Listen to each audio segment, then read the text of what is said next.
네, 혼데르트 리조트 굉장히 그 유명한 건축가가 한 겁니다. 혼데르트. 그렇죠. 아세요? 아니 뭐 가보진 않았지만 아, 유명하다는 건 알죠. 저기 우도. 제주도에서 네. 예, 성산 쪽으로 그 가서. 성산 쪽에서 네. 배 타고 가시면 됩니다. 네, 우도에 있습니다. 차도 싣고 갈 수 있어요. 아, 그 배. 네, 금방 가죠 또. 네. 금방 보여요. 근데 우도 또 뭐가 유명해요? 우도는 짜장면집이 유명하죠. 짜장면, 땅콩, 땅콩이죠. 땅콩 아이스크림. 땅콩이죠. 땅콩 아이스크림? 아이스크림 갑니까? 네, 혼데르트 리조트 이용권 가족과 함께 가시면 좋습니다. 3% 우리 또 칼리지에서 네. 열심히 또 준비하고 있으니까요. 우리 자제분들과 함께 다녀오시면 좋을 것 같습니다. 가족 사랑이 지극하신 분이죠. 우리 박병창 이사님 모시겠습니다. 어서 오십시오. 예, 안녕하십니까. 네. 따님과 사이 아직도 좋으시죠? 왜 이렇게 뜨끔하세요? 그러네요. 지극하시잖아요. 딸은 일방적이죠, 뭐 사실 항상 그냥 내리사랑. 예, 그런 거 아닙니까? 아. 그러시잖아요. 아니요, 저는 그렇게는 안 해요. 저는 거래입니다, 철저하게. 나 이거 하나 줄 테니까 너 나한테 뽀뽀해. 네, 저는 거래로 합니다. 예, 딸둘이 있고 아들 하나 있어서 예. 경쟁을 할 수가 있는데 박 이사는 나나 딸 하나라서 그런 게 안 되는구나. 몰빵이에요 몰빵. 너 안 해? 나 언니 줄 거야 그러면 안녕. 이렇게 하면 다 되는데. 자 봅시다. 네, 미국 시장부터 볼까요? 예, 지금 방금 제가 보고 왔는데 미국 나사 선물은 소폭 오르고 있는데요. 왜 지금 관심 있게 보고 있냐면은 그 부채한도 협상 지금 3차 협상 하고 있죠. 그래서 결과는 지금 안 나오고 있지는 않습니다. 근데 그 내용의 뉴스에 따라서 시장은 변동성을 좀 가질 수 있습니다. 그래서 네. 그런 부분들이 지금 시장에 영향을 많이 주고 있습니다. 어제 다우는 0.42% 하락, 나스닥은 0.5% 상승했습니다. S&P 500 0.0이고요. 보합권에 있었습니다. 보합권 시작 후에 다우는 계속해서 조금씩 하락을 했는데요. 일단 전체적으로는 부채한도 협상에 대한 관망이 있습니다. 그런 가운데 다우 소속되어 있는 소매 기업들, 산업재들 이런 쪽이 주가 하락이 나타나서 소폭 하락했습니다. 어제 나이키가 4% 하락했습니다. 전체적으로 뭐 임의 소비재, 재량 소비재 뭐 이런 게 지금 하락했다고 하는데 필수 소비재들도 전체적으로 안 좋은 그런 상황이 지금 나타나고 있습니다. 나이키 어제 얘기해 주셨잖아요. 다른 회사들이 지금 뜨고 있고 나이키는 지고 있고. 나이키 뉴욕 좋아하지 않더라고. 맨하튼을 보면 이미 나이키 신는 사람을 열에 한두 명 볼 수가 없어요. 트렌드 이미 넘어갔지, 끝났죠. 나이키는 이제 끝났다. 뭐 끝났다고는 할 수 없지만 하여튼 위기다. 위기다. 호카. 소매 기업들이 좀 좋지 않다 이런 네. 말씀을 좀 드리는 거고요. 이제 상대적으로 나스닥의 빅테크들은 이제 견조한 모습을 계속 나타내고 있죠. 그래서 빅테크의 주가 상승으로 해서 나스닥은 소폭 상승했습니다. 그 중에 어제는 2차 전지, 그러니까 전기차 종목이 많이 올랐습니다. 테슬라가 4.8% 올랐고요. 리비안이 5.6% 오르면서 시장의 상승을 이끌었다고 보시면 될 것 같습니다. 참고적으로 지금 요즘에 국채 수익률이 좀 오르락 내리락 좀 하고 있는데 좀 오르고 있습니다. 3.6이더라고요. 네, 조금씩 오르고 있습니다. 이게 그 매파적 발언을 계속 하고 있는데요. 카시카리는 6월에 동결 가능성이 있지만 그러나 그 이후에도 인상 가능성이 있다. 블러드 총재는 향후에 2번 인상을 해야 되지 않겠냐 이런 식으로 얘기를 좀 하고 있고요. 물론 뭐 메리데일리나 레피얼 분은 6월에 동결 가능성을 얘기를 하고 있습니다. 근데 6월 동결 가능성에 대해서 시장은 전체적으로 기대를 좀 하고 있는 그런 상황인데 매파적 발언을 계속하면서 기준 2년 만기나 10년 만기 국채 수익률이 좀 올라가는 그런 특징을 좀 보이고 있고요.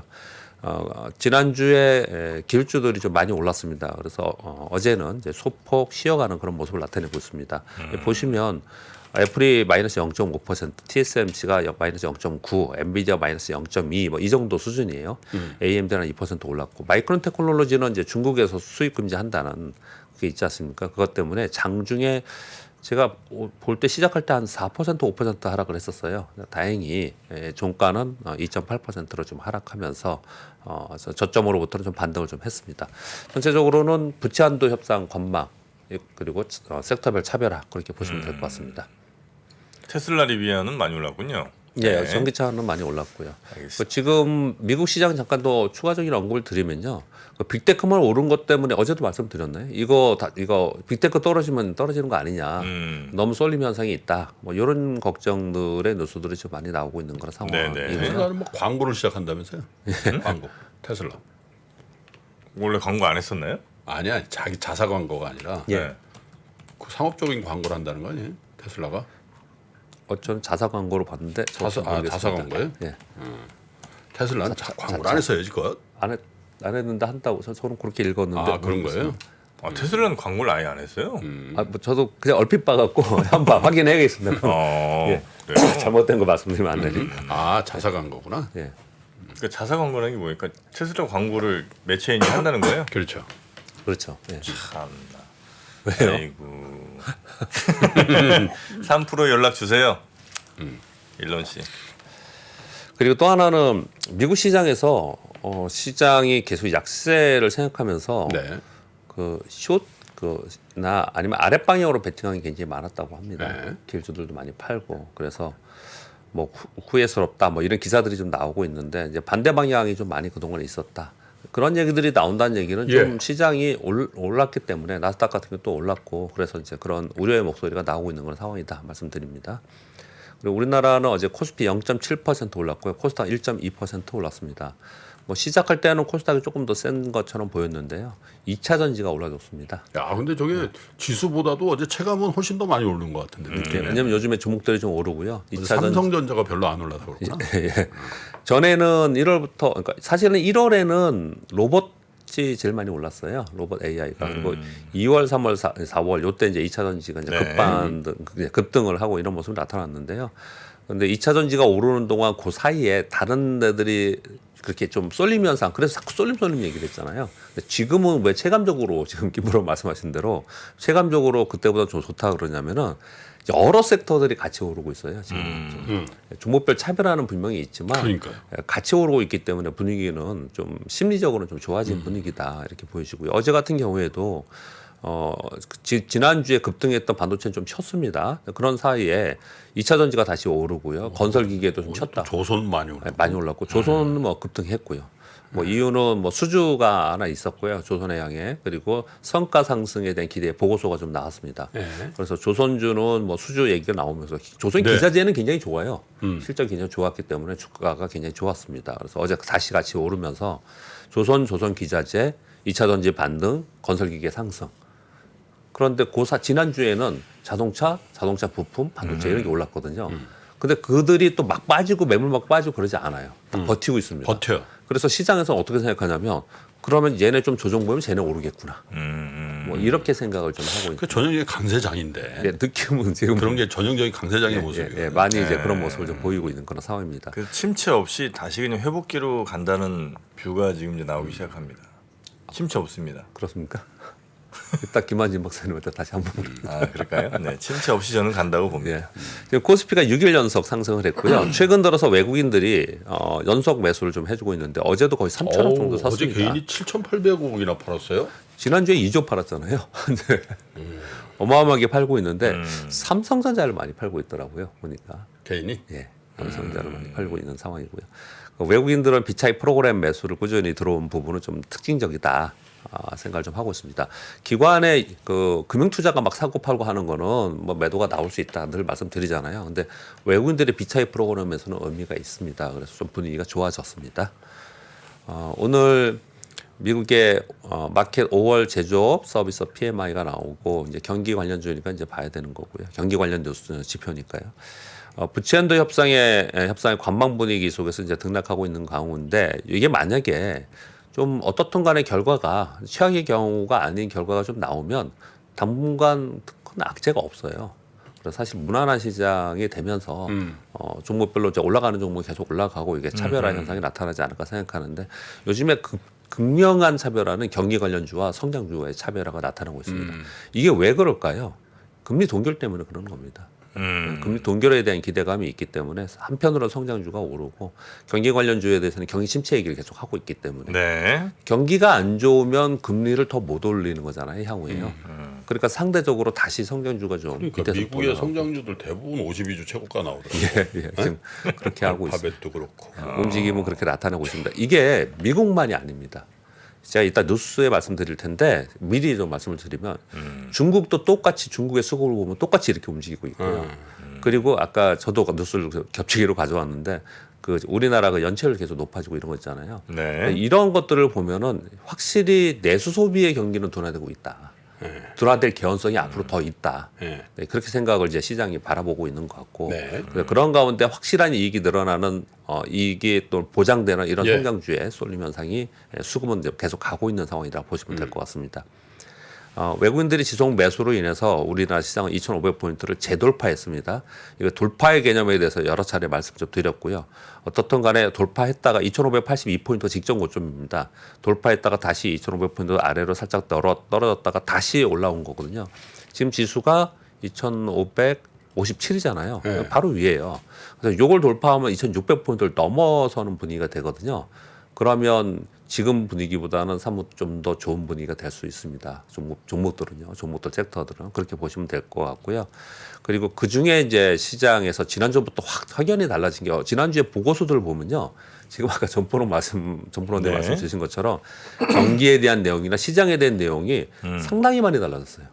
이 기운이.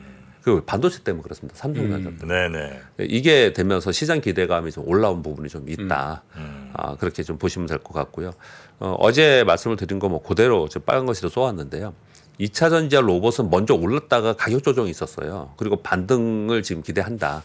이게 지금의 가격 조정은 거의 된 것 같고 여기서 기간 조정으로 들어가든지 아니면 반등한다. 이제 이렇게 말씀을 좀 드렸잖아요. 이제 여기에 대해서는 이제 반등 기대를 하고 있는 거고 반도체는 저점 확인을 지금 확인하고 있는 거거든요. 그래서 이 두 섹터가 움직이는 가운데 AI, 자동차, 기계 이런 것들을 순환하면서 움직여서 가만히 보면은 뭐 한쪽이 오르고 한쪽이 빠지고 이런 게 아니고 한쪽 오르는 동안 얘들이 쉬었다가 또 얘 오르는 동안 얘들이 쉬었다가 이런 순환이 나타나고 있어서 종목 장세로는 굉장히 활발하게 이루어지고 있다. 그렇게 생각을 좀 하고 있습니다. 네.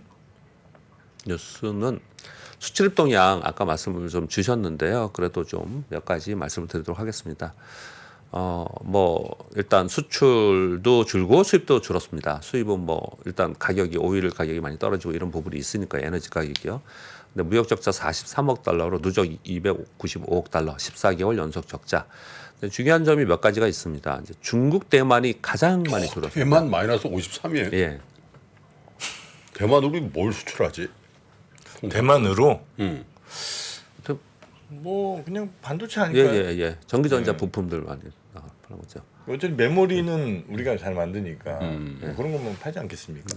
중국 23%, 대만 53%, 인도 18%, 일본 13% 그런데요.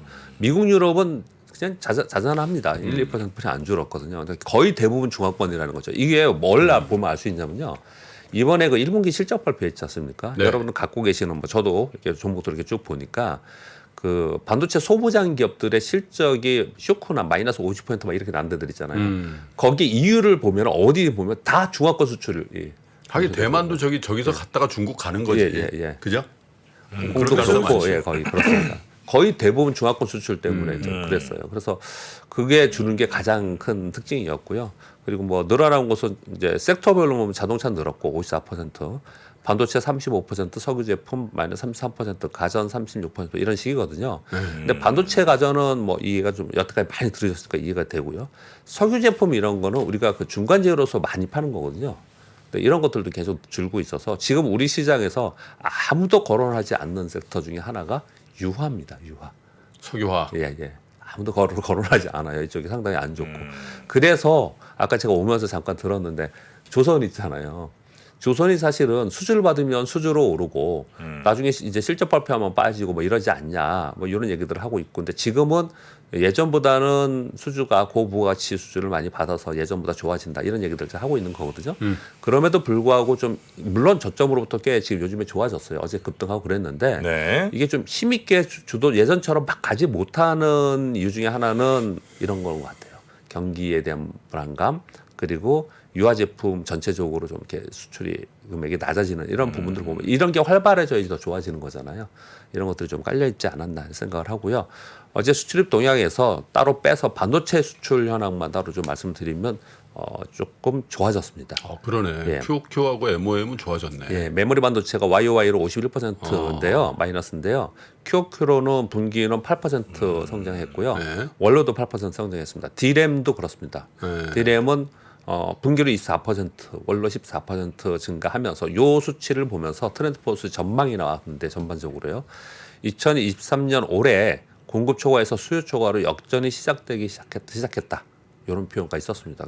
조금 공격적으로 좀 표현을 썼죠. 근데 트렌드 디램이 메모리 아니에요, 근데? 네네. 디램 안에 메모리 안에 예, 그렇습니다. 저 안에 들어간 디램이 걸 있고 낸드가 있잖아. 예, 뺀 아, 겁니다. 그래요? 예. 그 안에 아, 이거 거를 이제 모르는 것처럼 얘기를 해. 아, 그러니까 메모리 예. 안에 메모리 안에 디램하고 예. 낸드가 있는데. 반도체는 메모리와 비메모리가 있잖아요. 예. 메모리 안에 디램이 있고 낸드가 있잖아요. 아 그래요? 몰랐어? 아 이거 모른다기보다는 굳이 모르면 그렇게. 예, 트렌드 오랜만에 포스에서 정프로 이어. 조금 공격적이고 긍정적인 뉴스가 나왔는데 네. 이거 보면서 뭐 벌써 이렇게까지 얘기할 거야 하는 정도로 나온 거예요. 네. 이제 2023년 수요 초과로 역전되기 시작했다. 또는 공급 사이드 축소 주력에서 이제 수요 전망치 상향으로 조정되고 있다. 특히 그래픽 드램은 유의미한 수요 확대가 확인되고 있다. 이런 뉴스가 나왔거든요. 굉장히 긍정적이죠. 그래서 너무 좀 오버하는 거 아니야?라고는 생각도 저도 들긴 하는데 그럼에도 불구하고 이 뉴스가 중요한 게 반도체가 앞으로 안 좋을 거라고 얘기하고 반도체 주가 떨어진 게 이 트렌드 포스의 전망. 그래 그게 2년 전에 그런 거예요. 예, 그래서 그때부터 그때 그 이베스트의 누구예요? 거기 윤지호 예. 그때 당시 센터장 예. 그 부서에 그 애널리스트에 거기서 처음 저 자료를 나한테 보내온 거야. 이거 심상치 않다고. 예. 그게 한 2년 된 거 아니에요? 예, 2년 좀 더 됐습니다. 그러니까. 예. 그때 일기 시작을 했거든요. 트렌드 포스에서. 그래서 좀 의미가 있지 않나라고 생각해서 가져왔습니다. 예. 마이크론이 일본에 4조 8천억 투자해서 최첨단 디램 생산을 한다라는 블룸버그 뉴스 여러분 보셨죠? 아, 근데 저는 뭐다 그런데- 가서 일본에 예, 삼성도 가고 TSMC, 인텔, AMD 다 가. 예, 삼성, TSMC 다 전부 다 투자 요청했다고 합니다. 보조금을 어마어마하게 준다고 합니다. 4조 8천억 투자하는데요. 아, 일본이 마이크론에 보조금이 2천억엔 2조. 이죠. 네. 그러니까 그래서 지금 요청하고 있다 이런 뉴스들이 나오고 있어서 관련 업계에서는 좀 예의주시해야겠죠. 이런 주식을 갖고 있는 분들은 생각을 해봐야 될 것 같습니다. 그러니 일본이 50년 만에 최고치를 찍을 수밖에 없어요. 지금 분위기가 여러 가지로 거기다가 임금 강제로 올리게 했죠. 내수 인작을 위해서 거기다가 전체적으로 완화적 이 금융 정책 계속 쓰고 있죠. 그리고 뭐 정치적으로 정책적으로 이런 걸 하고 있지. 뭐 그런 저기 것 같습니다. 어디에 오사카 동경 오사카? 이런데 뭐 사람들이 들들 한다는데 지금요? 관광객들. 아, 그래요. 그 중에 일단 좀 25%가 옛날보다 싸니까. 환율이 25%가 우리나라 사람이라고 하지 않습니까? 관광객 중에 25%는 우리나라 사람. 예. 800만 명 중에 200만 명. 오사카는 저 도톤보리 아니겠습니까? 돈벌이. 네, 도톤보리 또 하나 하는구나. 솔직히 오사카는 안 가봤습니다. 아 그래요? 도쿄는 가보시고. 도쿄는 뭐 출장 여러 번. 아 그렇습니까? 그 오사카 가면 그 뭐지? 그저 마라톤 하는 아저씨 그림. 뭐 그거 하나 있습니다. 그 밑에 약 선전 나오고. 예. 아 약이에요 그게? 상대적으로 이제 여성분들이 많이 좋아하죠. 여성분들이. 네, 상대적으로 희한하게 그렇더라고요. 뭐 맛집 아기자기한 거 이런 거 이제 좋아하는 분들이 좀 즐겨 가시는 것 같더라고요. 네. 네, 제가 아까 말씀드릴 때 내수가 상대적으로 좀 안 좋다. 전체적으로 그렇다라고 말씀드리면서 중국 얘기를 말씀 잠깐 드렸는데 삼성증권 이렇게 보고서가 하나 있었어요. 그 중에 이제 핵심적인 거에서 여러분께 좀 전해드리고 싶은 내용만 뽑아온 건데요. 지난 한 주간 본토 30개 섹터 중에서 어디가 오르고 어디가 빠졌냐, 그리고 어디가 매수가 들어갔냐 이런 보고서들이 쭉 나왔어요. 네. 근데 보니까 군수 플러스 5%, 하드웨어, 기계, 통신, 헬스케어 여기 쭉 자금도 들어갔고 상승했거든요. 근데 이제 하락 쪽을 보면 미디어, 부동산, 유통, 리테일, 소비, 농산업이에요. 여기도 똑같이 그렇게 움직이고 있다라는 거예요. 그 내수소비 쪽에서는 상당히 지금 시장에서는 우려를 하고 있는 그런 상황이지 않나 그렇게 보고 있는 상황이고요. 그렇군요. 우크라이나 재건 산업 논의한다는 얘기가 계속 있습니다. 지난번에 우리 그 우크라이나 한우 정상회담이 있었습니다. 우크라이나 인도적 경제적 지원한다. 뭐 이런 얘기가 있었죠. 근데 그 이후에 이제 후속으로 우리나라 정부에서 폴란드로 간다고 하죠. 그래서 우크라이나 폴란드 정부와 재건 산업 논의한다라고 해서 여기 관련 종목들이 또 움직이기 시작을 했습니다. 그런데 여기에 관련된 종목들은 또 실적이 좋은 애들이 많아요. 건설 기계 중에서요. 건설 기계에서 건설하고 따로 기계가 아니고요. 건설 기계 합쳐서 건설 기계 말씀을 좀 드리는 겁니다. 네. 마지막 뉴스가 아까 우리 김 프로님이 너무 자세히 말씀 주셔서 저는 그냥 뭐 걱정스럽다 정도 해야 될 것 연체율이 같습니다. 높아지고 연체율이 아까 뭐 차트까지 자세히 설명을 드렸었는데 연체율이 진짜로 계속 늘고 있습니다. 거기다가 코로나 때 줌도 아까 말씀 주셨죠. 그거 계속해서 그 연장한 거 그거 7월에 한번 만기 돌아오고 9월에 돌아오고 막 이런 식으로 한다는데 만기 연장 해준다라는 금융권에서 요즘 얘기들은 좀 하고는 있습니다. 그렇다 하더라도 연체율은 여기서 더 늘어날 가능성이 상당히 있다라는 생각을 하는 거고요. 이것이 전체 시장이나 우리나라의 경기에 영향을 주는 부분은 뭐 여러분들이 이해하시고 많이 들으셨을 것 같고 저는 주식시장 안에 내부적으로 볼 때 이런 상황에서 내수 소비는 둔화될 수밖에 없다. 그래서 전체 시장에서 그런 것들이 영향을 받고 있는 게 아닐까라고 그렇죠. 생각을 합니다.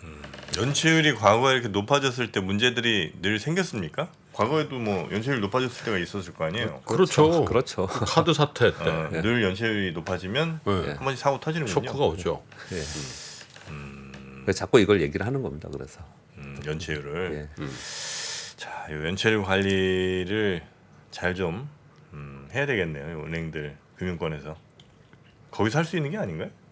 연체율 관리. 은행이 자연스럽게 한다니까. 예. 연체율 관리를 그 은행의 그 부서들이 있어요. 그 연체율 관리하는. 그러면 이제 지점마다 본부마다 원익을 준다니까. 지금 고정이야 지금. 본부장님 고정이야 지금 2% 넘어갔어요. 그거 관리하셔야 돼요. 왜냐하면 그게 다 평정에 들어가요. 본부장이 맞습니다. 이제 부행장 되려면 은행에 부실을 많이 줬다. 그럼 당연히 안 되겠지. 그 연체율을 그렇게 해서 낮추면 네. 그러면 위기는 안 오는 거예요? 아니면 그거는 문제를 그냥 약간 이연하거나 이제 덮는 연체율을 것뿐이지? 갑자기 낮추려는 노력을 강하게 전 은행권이 하잖아요. 예, 예. 그럼 돈이 마르죠. 이제 그걸 얘기하는 거예요. 아, 네. 그럼 이제 기업들이 유동성 줄어들면서 그렇죠. 기업들이 더 투자 못하고. 부도가 더 나고. 그러니까 그 연체율을 낮추는 게 좋은 거야? 아니면 그러니까 이제 연체가 발생하지 않도록 사전에 해야 되는데 네. 그거는 잘 안 되니까 네. 그럼에도 불구하고 이제 그 연체율을 낮추는 노력들을 어쩔 수 해야 돼요. 그렇다고 계속 어떻게 높아지게 할 수는 없으니까. 그렇지. 근데 이제 낮추려고 하다 보면 기업들 망하고 그럼요. 신용불량자 생겨나고. 그래서 이제 당연히 중소기업에서는 뭐 예를 들면 모 은행 지점장님이 또 연장해 주시겠지, 연장해 주겠지. 그리고 이제 전화를 딱 한 거지. 다음 달이던데요. 그래서 저 사장님, 저기 본사 그 정책이 그래서 그런데요. 이번엔 좀 부분 상환이라도 좀 하셔야 되겠네요. 이렇게 된단 말이야. 그럼 뭐 돈이 있나? 지금 적자인데. 하여튼 그런 거 주의 깊게 좀 살펴봐야 되겠네요. 연체율 높아지는 거. 연체율 높아질 때 올라간 주식 있습니까? 지금 그래서 시장에서 계속 말씀드리는 게 연체율 높아지고 그러면 유동성이 줄어드는 거잖아요. 네. 그럼 유동성이 줄어드는 부분에서 경기가 둔화되는 부분도 있고 전체 시장에도 영향을 줄 거지 않습니까? 그러니까 시장에서는 시장의 유동성이 많을 때 올라갈 수 있는 종목들은 좀 상대적으로 안 좋고 그리고 수급의 쏠림이 나타나면서 빅테크나 아니면 일부 종목 이익 성장이 있는 쪽으로만 가고 그래서 이익 성장이 있는 테마와 섹터만 지금 순환하면서 움직이고 있다 그렇게 보는 겁니다. 알겠습니다. 자, 우리 연체 중인 건 아니죠? 저요? 저는 안에 조금 있나? 카드 연체도 연체예요? 연체죠. 당연히. 하나 연체 있어요. 하나. 카드 중에 하나가 약간 연체이죠. 왜? 혹시 그거 아닙니까? 스팸? 카드 연체로 했다고 그러면서 스팸이 오늘 한동안 왔었습니다. 그거 조심하셔야 됩니다. 그건 이제 낚으려고 하는 거죠? 예, 예. 그건 아니고 잠깐 좀 한 게 있었어요. 죄송합니다. 네. 자, 우리 박병창 기자님 내일 아침 다시 뵙죠. 고맙습니다. 감사합니다. 네. 시간이 흘러도 변하지 않는 여러 가지 원칙과 사고 체계는 존재하거든요. 대가들의 사고 체계, 투자 기법이 아니라 생각의 방법. 그런 거를 분해를 해서 재구성을 해서 하나의 어떤 틀로 조합을 하는 과정이 필요한 것 같다. 라쿤 자산운용 홍진채 대표의 거인의 어깨 19년간 초과 수익을 달성한 그가 어떻게 주식 대가들의 투자법을 활용했는지 이 책에서 최초로 공개합니다. 대가들의 검증된 투자법을 여러분의 눈으로 직접 확인하시죠.